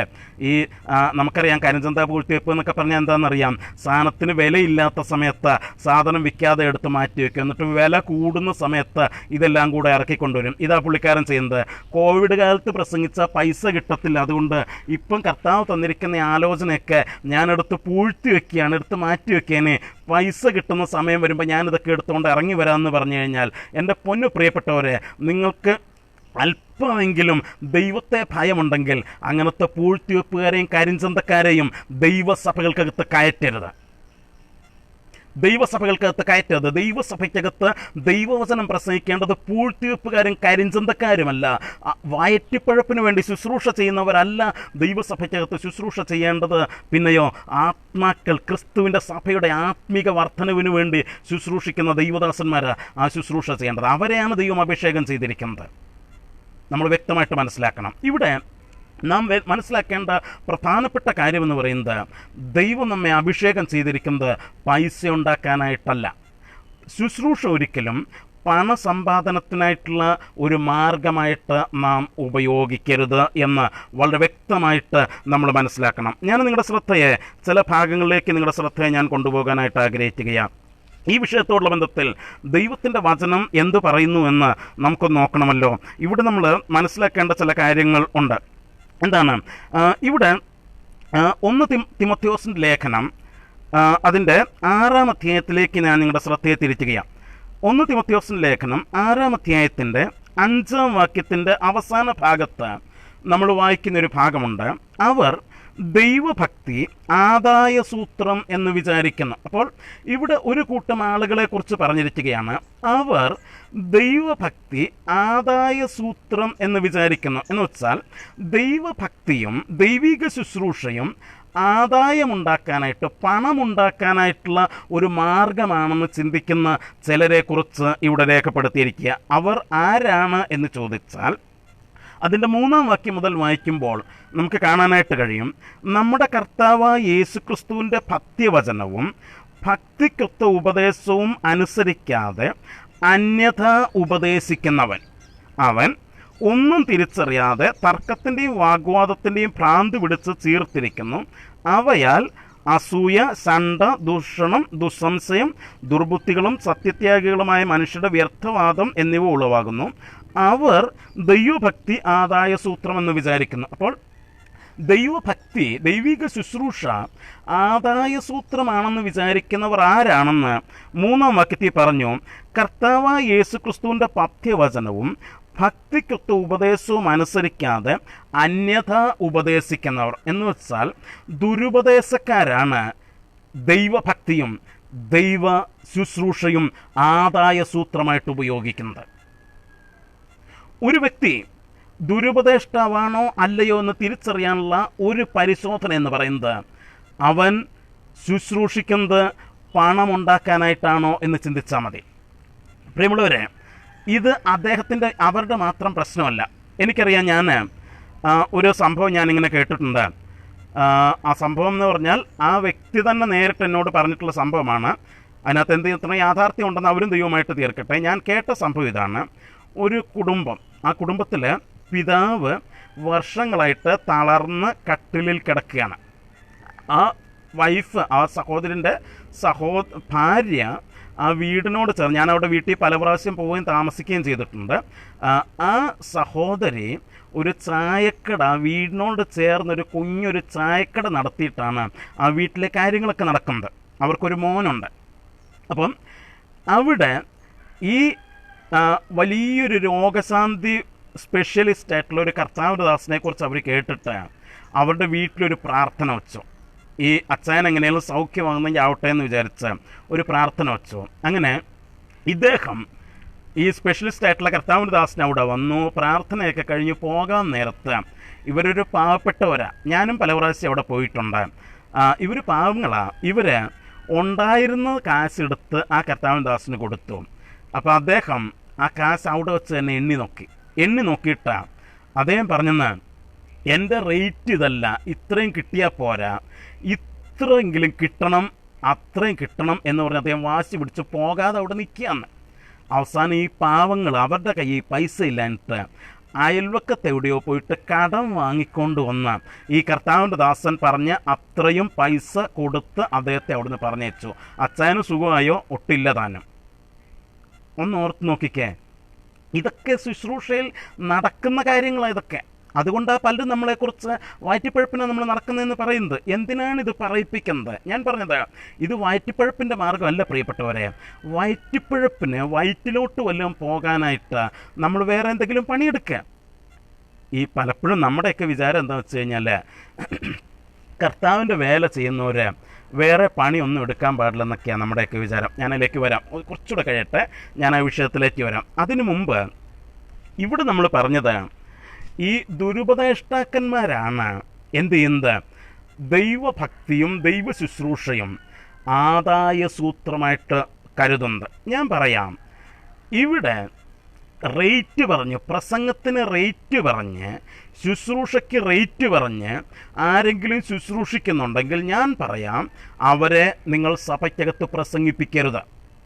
കാരണം അവരുടെ ഉള്ളിൽ വ്യാപരിക്കുന്ന ആത്മാവ് ദുരുപദേശത്തിൻ്റെ ആത്മാവാണ്. മറക്കരുത്. ഒരു ദൈവപൈതലിനോ ഒരു കർത്താവിൻ്റെ ദാസനോ ദ്രവ്യാഗ്രഹം അവൻ്റെ ഉള്ളിൽ കയറിക്കൂടിയാൽ തീർച്ചയാക്കാം അവൻ്റെ ഉള്ളിൽ വ്യാപരിക്കുന്നത് ദുരുപദേശത്തിൻ്റെ ആത്മാവാണെന്ന് നമുക്ക് മനസ്സിലാക്കാനായിട്ട് കഴിയും. അപ്പോൾ ഇത് നമ്മൾ വ്യക്തമായിട്ട് മനസ്സിലാക്കണം. ഇങ്ങനെയുള്ള ദുരുപദേശം പ്രസംഗിക്കുന്ന ആളുകളെ നമ്മൾ തീർച്ചയായിട്ടും നമ്മുടെ സഭകളിൽ നിന്ന് അകറ്റി നിർത്തിയേ മതിയാകുകയുള്ളൂ. ഞാൻ പറയുന്നത്, അഭിഷേകം ഒരിക്കലും പണമുണ്ടാക്കാനായിട്ടുള്ള ഉപാധിയായിട്ട് നമ്മൾ ഉപയോഗിക്കരുത്.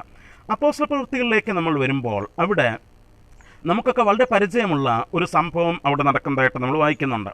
അപ്പോസ്തല പ്രവൃത്തി 8-ാം അധ്യായത്തിൽ നമ്മൾ വരുമ്പോൾ അവിടെ സമര്യയിൽ ദൈവസഭ വളരുന്ന ഒരു ഭാഗം നമ്മളവിടെ വായിക്കുന്നുണ്ട്.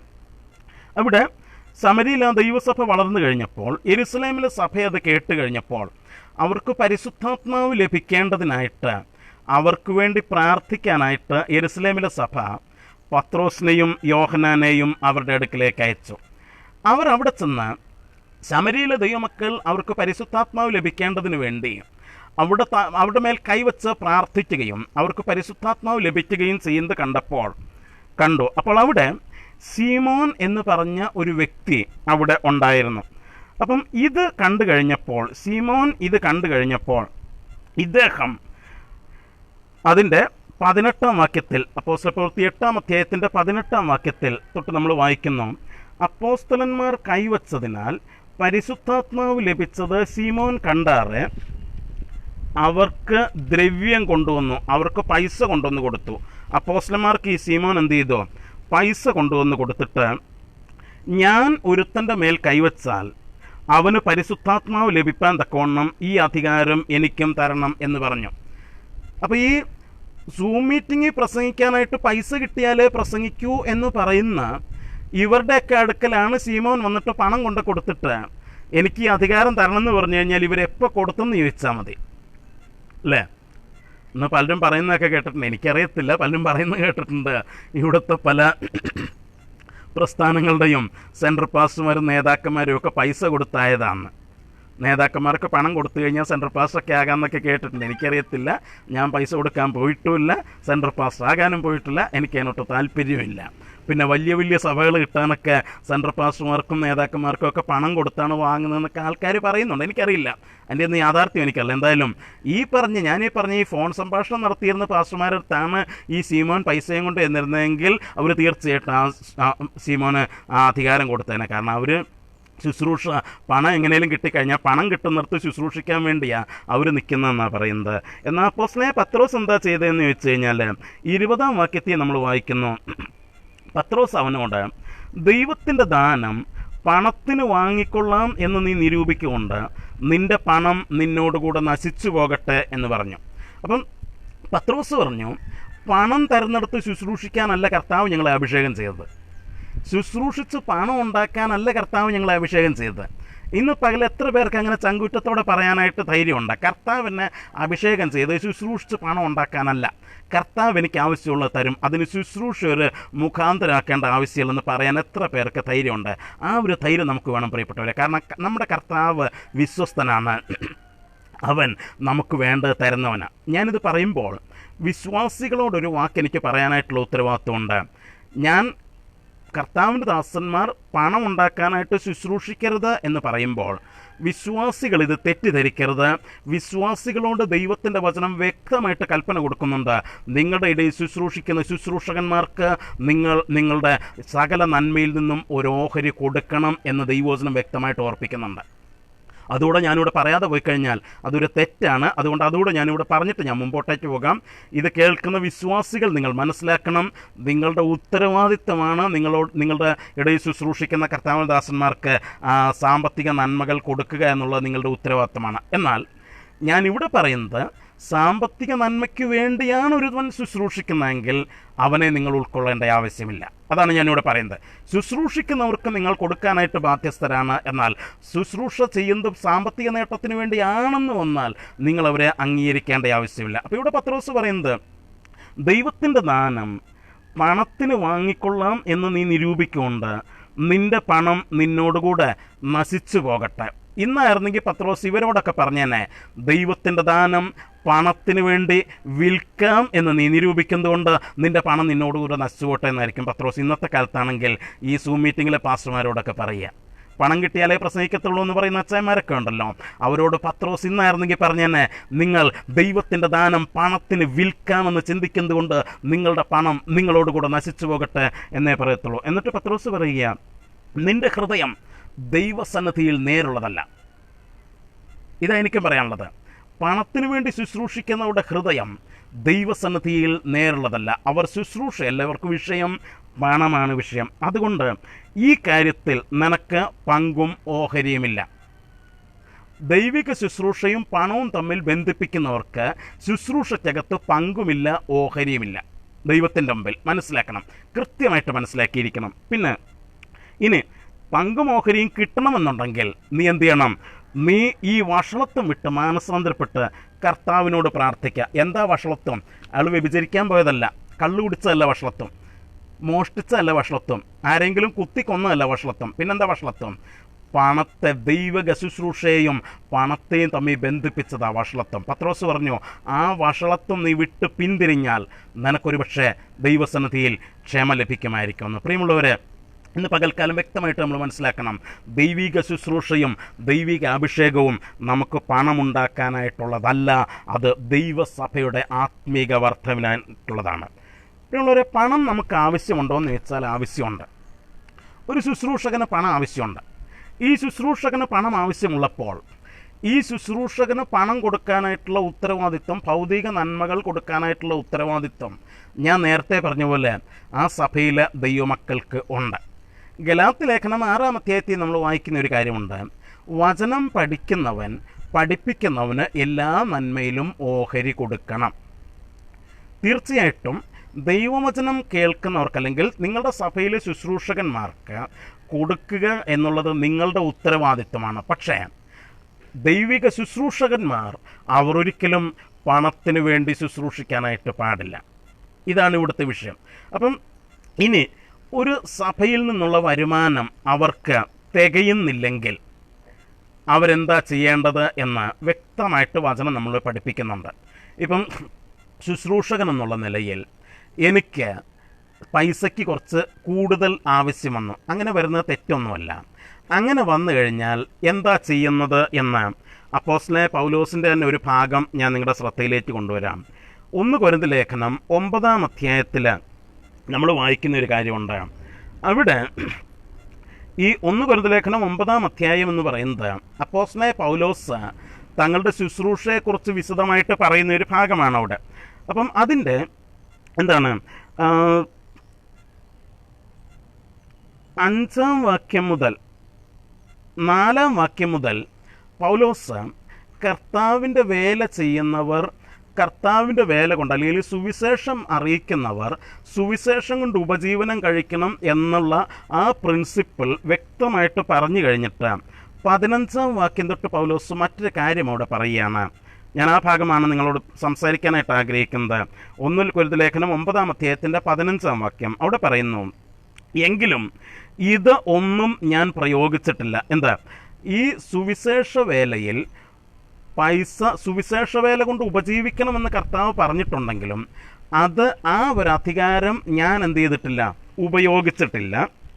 എന്നിട്ട് പറയുക, അതിൻ്റെ 16-ാം വാക്യത്തിൽ പറയാണ്, 15-ാം വാക്യത്തിൻ്റെ അവസാനം പറയാണ്, ആരെങ്കിലും എൻ്റെ പ്രശംസ വൃഥാവാക്കുന്നതിനേക്കാൾ മരിക്കുക തന്നെ എനിക്ക് നല്ലത്. എന്നിട്ട് 16-ാം വാക്യത്തിൽ പറയാം, ഞാൻ സുവിശേഷം അറിയിക്കുന്നുവെങ്കിൽ എനിക്ക് പ്രശംസിപ്പാനൊന്നുമില്ല, നിർബന്ധം എൻ്റെ മേൽ കിടക്കുന്നു. ഞാൻ സുവിശേഷം അറിയിക്കുന്നില്ലെങ്കിൽ എനിക്ക് അയ്യോ കഷ്ടം. അപ്പോൾ ഇവിടെ ഒരു സുവിശേഷകൻ്റെ, ദൈവിക ശുശ്രൂഷക്കാരൻ്റെ മനോഭാവം ഇതാണ്, ഞാൻ ഇത് ചെയ്യുന്നെങ്കിൽ എനിക്ക് പ്രശംസിക്കാനൊന്നുമില്ല, എനിക്ക് പ്രതിഫലം ചോദിച്ചു വാങ്ങിക്കാനായിട്ട് പ്രശംസിക്കാനൊന്നുമില്ല. കാരണം ഞാനിതിന് നിർബന്ധിക്കപ്പെട്ടിരിക്കുകയാണ്, ദൈവം എന്നെ ഇതിന് നിയമിച്ചിരിക്കുകയാണ്.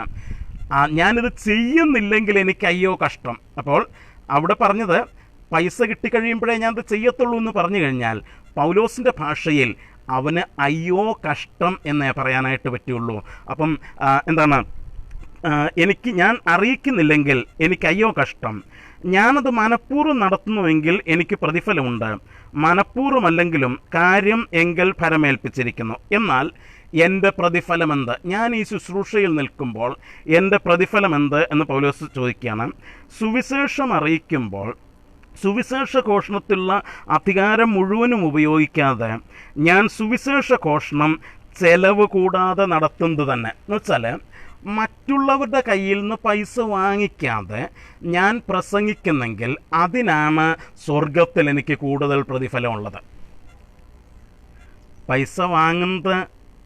പൈസ തരുന്നെങ്കിൽ വാങ്ങിച്ചോ, കുഴപ്പമില്ല. പക്ഷേ പൈസ വാങ്ങിക്കാതെ പ്രസംഗിക്കുന്നതിനാണ് സ്വർഗത്തിൽ പ്രതിഫലം കൂടുതലുള്ളത്. അപ്പോൾ പൗലോസ് പറയുന്നത് എന്താണ്?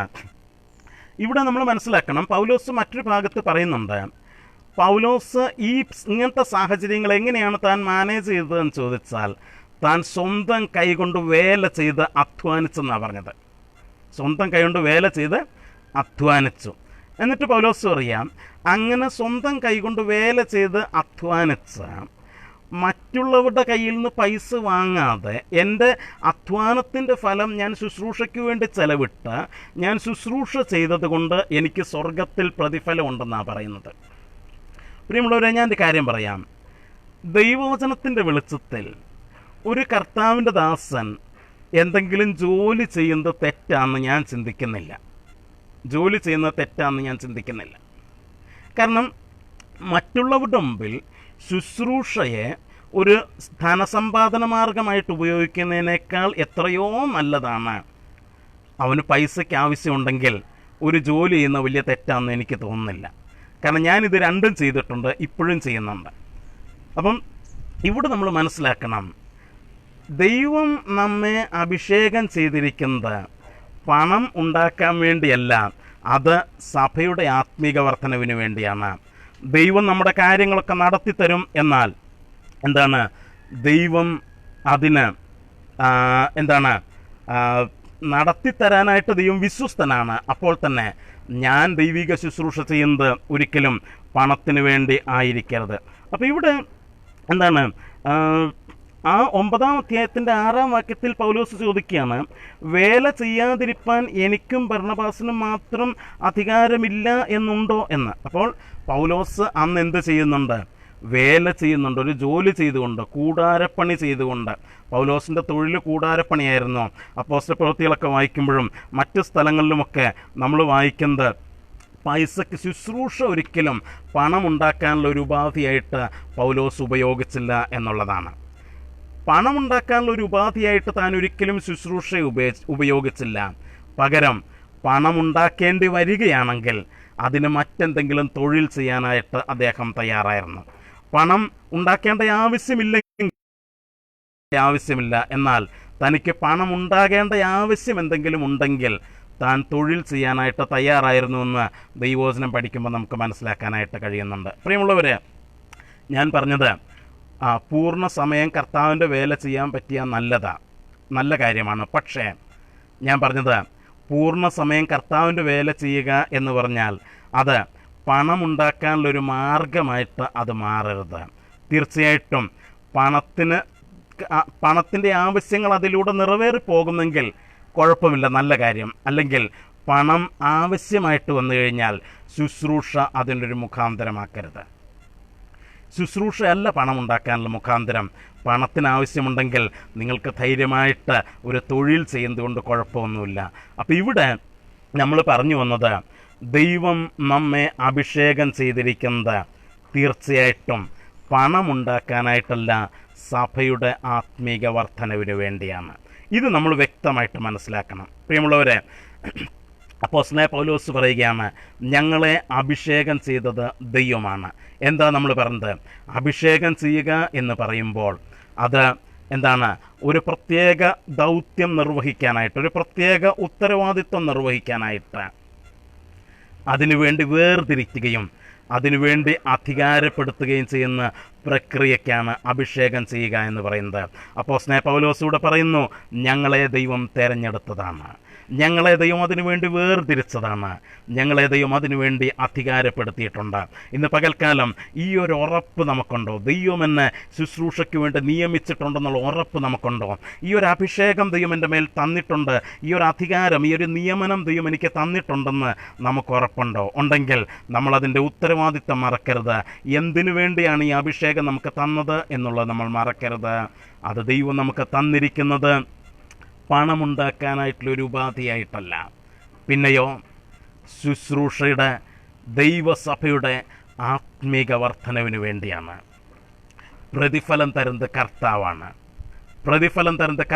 ഞാൻ കർത്താവിൻ ദാസന്മാരോട് ഞാൻ കാര്യം പറയാം. നിങ്ങളുടെ സഭയിലെ വിശ്വാസികൾ നിങ്ങളുടെ ആവശ്യങ്ങൾ നിറവേറ്റുന്നതിൽ അവർ വിശ്വസ്തരല്ലെങ്കിൽ നിങ്ങളെ പോറ്റുവാനായിട്ട് ദൈവത്തിന് കഴിയും. മറ്റു വഴികൾ ദൈവം നിങ്ങൾക്ക് വേണ്ടി തുറന്നു തരും. നിങ്ങളൊരിക്കലും ശുശ്രൂഷ പൈസ ഉണ്ടാക്കാനായിട്ടുള്ള മാർഗമായിട്ട് ഉപയോഗിക്കരുത് പ്രിയപ്പെട്ടവരെ. എൻ്റെ ജീവിതത്തിലെ അനുഭവത്തിൽ നിന്നാണ് ഞാൻ പറയുന്നത്.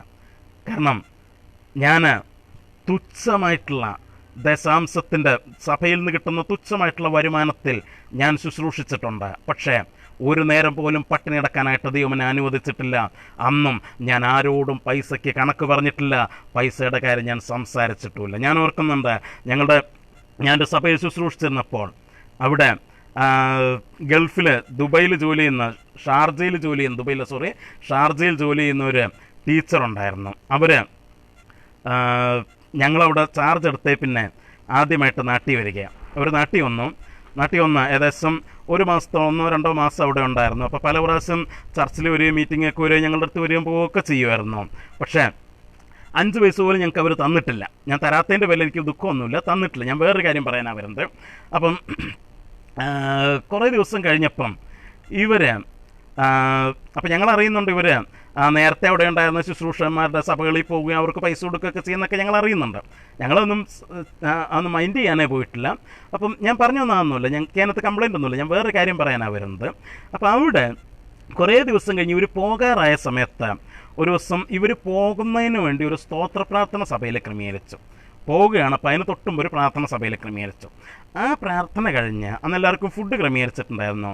ഫുഡൊക്കെ കഴിച്ച് കഴിഞ്ഞ് എല്ലാവരും പോകാൻ തുടങ്ങുന്ന സമയത്ത് ഈ ടീച്ചർ ഇവരെൻ്റെ അടുത്ത് വന്ന് പറയാം, പാസ്റ്റർക്ക് സാമ്പത്തികമായിട്ട് പ്രശ്നമൊന്നുമില്ലല്ലോ അല്ലേ, കുഴപ്പമൊന്നുമില്ല. ഞാൻ പറയും എനിക്കെന്നാ കുഴപ്പം, എനിക്ക് കുഴപ്പമൊന്നുമില്ലെന്ന് പറഞ്ഞു. അല്ല എനിക്ക് തോന്നി പാസ്റ്റർ, കാരണം എന്ന് വെച്ച് കഴിഞ്ഞാൽ നേരത്തെ ഇവിടെ ഉണ്ടായിരുന്ന പാസ്റ്റർമാരൊക്കെ എപ്പോഴും എൻ്റെ അടുത്ത് അവർക്ക് ദാരിദ്ര്യമാണ്, ബുദ്ധിമുട്ടാണ്, പ്രയാസമാണെന്നൊക്കെ പറയായിരുന്നു. ഞാൻ അവർക്ക് കൊടുക്കുകയും ചെയ്യായിരുന്നു. പാസ്റ്ററിൻ്റെ അടുത്ത് ഇതുവരെ അങ്ങനെയൊന്നും പറ്റില്ല. പാസ്റ്റർക്ക് സാമ്പത്തികമായിട്ട് നല്ല നിലയിലാണെന്ന് തോന്നുന്നു അല്ലേ, പാസ്റ്റർക്ക് പൈസയുടെ ഒന്നും ആവശ്യമില്ലെന്ന് തോന്നുന്നില്ലേ. എനിക്ക് പൈസയുടെ ആവശ്യമൊന്നുമില്ലെന്ന് പറഞ്ഞു. അവരെനിക്ക് 5 പൈസ പോലും തന്നിട്ടുമില്ല. പക്ഷെ ഞാൻ പറഞ്ഞത് വാസ്തവത്തിൽ ഞങ്ങളവിടെ വളരെ ഞെരുങ്ങി ശുശ്രൂഷ ചെയ്തുകൊണ്ടിരിക്കുന്ന സമയമാണ്. അപ്പോഴവരെന്നോട് ചോദിക്കുന്നത് പാസ്റ്റർക്ക് സാമ്പത്തികമായിട്ട് നല്ല നിലയില്ല. ഞാൻ പറഞ്ഞു അതെ, കാരണം ഞാൻ എൻ്റെ വ്യക്തിപരമായ ആവശ്യങ്ങൾ ഞാൻ ആരുടെ അടുത്തും ഷെയർ ചെയ്യത്തില്ലെന്ന് ഞാൻ തീരുമാനം എടുത്തിട്ടുള്ള ഒരാളാണ്. എൻ്റെ ശുശ്രൂഷ എന്ന് വെച്ച് കഴിഞ്ഞാൽ എൻ്റെ കൂടെ പ്രവർത്തിക്കുന്ന കർത്താവിൻ്റെ ദാസന്മാർക്ക് വേണ്ടി ഞാൻ പലരോടും ആവശ്യപ്പെടാറുണ്ട്. അവർക്ക് വേണ്ടി അവർക്കൊരു സപ്പോർട്ട് ഉണ്ടാക്കാനായിട്ട്, അവർക്ക് വേണ്ടി ഒരു സ്പോൺസേഴ്സിനെ കണ്ടുപിടിക്കാനായിട്ട് ഞാൻ പലരോടും സംസാരിക്കാറുണ്ട്. ഞാൻ പല കാര്യങ്ങളും ചെയ്യാറുണ്ട്. അവർക്കൊരു ആവശ്യം വന്നു കഴിഞ്ഞാൽ അവർക്ക് വേണ്ടി ഞാൻ പലതും ചെയ്യാറുണ്ട്. പക്ഷേ എൻ്റെ ആവശ്യത്തിന് വേണ്ടി ഞാൻ ആരോടും ചോദിക്കാറില്ല. ഞാൻ അങ്ങനെയാണ്. അപ്പോൾ ആ സൗകര്യം പറയുക, നേരത്തെ ഇവിടെ ഉണ്ടായിരുന്ന പാസ്റ്റർമാർക്കൊക്കെ ഭയങ്കര ബുദ്ധിമുട്ടായിരുന്നു, അതുകൊണ്ട് ഞാൻ അവർക്ക് ഇഷ്ടം പോലെ കൊടുക്കുമായിരുന്നു. പാസ്റ്റർക്ക് ആവശ്യമില്ലോ, അതുകൊണ്ട് കുഴപ്പമില്ലെന്ന്. ഞാൻ പറഞ്ഞു കുഴപ്പമില്ല. പക്ഷേ അവിടെയും ദൈവം ഞങ്ങളെ മറ്റു വഴികളിലൂടെ അതിശയകരമായിട്ട് നടത്തിയിട്ടുണ്ട്. പക്ഷെ ഞാനൊരു കാര്യം പറയാം, ശുശ്രൂഷ ഒരിക്കലും സാമ്പത്തിക ലാഭത്തിന് വേണ്ടിയുള്ള ഒരു ഉപാധിയാക്കരുത്. പ്രിയമുള്ളവരെ, നമുക്കിന്ന് പകൽക്കാലം ആ ഒരു കാര്യത്തിൽ നമുക്കൊരു തീരുമാനം എടുക്കാം. ദൈവം ഞങ്ങളെ അഭിഷേകം ചെയ്തിരിക്കുന്നത് ദൈവരാജ്യത്തിൻ്റെ ശുശ്രൂഷയ്ക്ക് വേണ്ടിയാണ്. അത് വിശ്വസ്തയോടെ ഞാൻ ചെയ്യും. പൈസ കിട്ടിയോ ഇല്ലയോ എന്നുള്ളത്, പണം കിട്ടിയോ ഇല്ലയോ എന്നുള്ളത് എൻ്റെ വിഷയമല്ല, അതല്ല എൻ്റെ വിഷയം. ദൈവം എന്നെ അഭിഷേകം ചെയ്ത ഒരു ശുശ്രൂഷയുണ്ട്, അത് വിശ്വസ്തയോടെ ഞാൻ നിർവഹിക്കുമെന്ന് ഇന്ന് പകൽക്കാലം നമുക്കൊന്ന് തീരുമാനിക്കാമോ? ഞാൻ എൻ്റെ വാക്കുകളെ ഇവിടെ അവസാനിപ്പിക്കട്ടെ. കർത്താവിന് വെച്ചാൽ ബാക്കി ഭാഗം നമുക്ക് അടുത്ത ചൊവ്വാഴ്ച ചിന്തിക്കാം. ദൈവം പൗലോസിനെ അഭിഷേകം ചെയ്തതുപോലെ നമ്മെയും അഭിഷേകം ചെയ്തിരിക്കുന്നു. എന്തിനു വേണ്ടി? ദൈവസഭയിൽ നമുക്ക് ചെയ്യാനായിട്ടൊരു ഉത്തരവാദിത്വമുണ്ട്. അത് നാം ചെയ്തില്ലെങ്കിൽ വേറെ ആരാണത് ചെയ്യുക? നമ്മുടെ സ്ഥാനത്ത് വേറെ ആരും അത് ചെയ്യില്ല. ആകയാൽ വിശ്വസ്തയോടെ കർത്താവിൽ ധൈര്യപ്പെട്ട്, പണമുണ്ടോ ഇല്ലയോ എന്നുള്ളത് നമ്മുടെ വിഷയമല്ല, ഉണ്ടെങ്കിലും ഇല്ലെങ്കിലും, സമൃദ്ധിയിലും ദാരിദ്ര്യത്തിലും ഏത് മേഖലയിലാണെങ്കിലും നമുക്ക് കർത്താവിൻ്റെ വേലയിൽ വിശ്വസ്തരായിരിക്കാം. ദൈവം നമ്മെ ഏൽപ്പിച്ച ഉത്തരവാദിത്വങ്ങൾ, എന്തിനു വേണ്ടി ദൈവം നമ്മെ വേർതിരിച്ച് അധികാരപ്പെടുത്തിയോ ആ ഉത്തരവാദിത്വങ്ങൾ, ദൗത്യങ്ങൾ വിശ്വസ്തയോടെ നമുക്ക് പൂർത്തീകരിക്കാം. അതിനായി ദൈവം നമ്മെ അനുഗ്രഹിക്കട്ടെ. നമുക്ക് പ്രാർത്ഥിക്കാം. ഞങ്ങളുടെ പ്രിയ പിതാവേ, ഞങ്ങൾ നന്ദിയോടെ അവിടത്തേക്ക് സ്തോത്രം ചെയ്യുന്നു. അവിടുന്ന് ഞങ്ങളെ അഭിഷേകം ചെയ്തിരിക്കുന്നുവെന്ന് ഒരു ഉദ്ദേശത്തിന് വേണ്ടി, ഒരു പ്രത്യേക ദൗത്യത്തിന് വേണ്ടി അവിടെ ഞങ്ങളെ വേർതിരിച്ചിരിക്കുന്നുവെന്ന് അവിടുത്തെ വചനത്തിൽ ഞങ്ങൾക്ക് മനസ്സിലാക്കുവാനായിട്ട് കഴിഞ്ഞല്ലോ കർത്താവേ. അവിടെ ഞങ്ങളെ വേർതിരിച്ചിരിക്കുന്നത് ധനസമ്പാദനത്തിന് വേണ്ടി അവിടുത്തെ അഭിഷേകം ഉപയോഗിക്കുവാനായിട്ടല്ല, പിന്നെയോ അത് സഭയുടെ ആത്മീക വർധനവിന് വേണ്ടി ഉപയോഗിക്കുവാനായിട്ടാണെന്ന് ഞങ്ങൾ മനസ്സിലാക്കുന്നു കർത്താവേ. ദൈവമേ, അവിടെ ഞങ്ങളെ ഏൽപ്പിച്ചിരിക്കുന്ന ദൗത്യങ്ങൾ, അവിടെ ഞങ്ങൾക്ക് നൽകിയിരിക്കുന്ന അഭിഷേകം, അത് ദൈവസഭയുടെ ആത്മീക വർധനവിന് വേണ്ടി വിശ്വസ്തയോടെ ഉപയോഗിക്കുവാൻ അവിടെ ഞങ്ങളെ സഹായിക്കണം. ഇത് കേൾക്കുന്ന എല്ലാ പ്രിയപ്പെട്ടവരെയും അവിടുന്ന് അനുഗ്രഹിക്കണം. അവിടെ ശുശ്രൂഷ, അവിടെ ജീവിതത്തിൻ്റെ സകല മേഖലകൾ യേശുവിൻ്റെ നാമത്തിൽ അനുഗ്രഹിക്കപ്പെടണം. അവിടെ നിങ്ങളുടെ പ്രാർത്ഥന കേട്ടതിനായി സ്തോത്രം. യേശുവിൻ നാമത്തിൽ തന്നെ ആമേൻ. ദൈവമായ കർത്താവ് നമ്മെ ധാരാളമായി അനുഗ്രഹിക്കുമാറാകട്ടെ.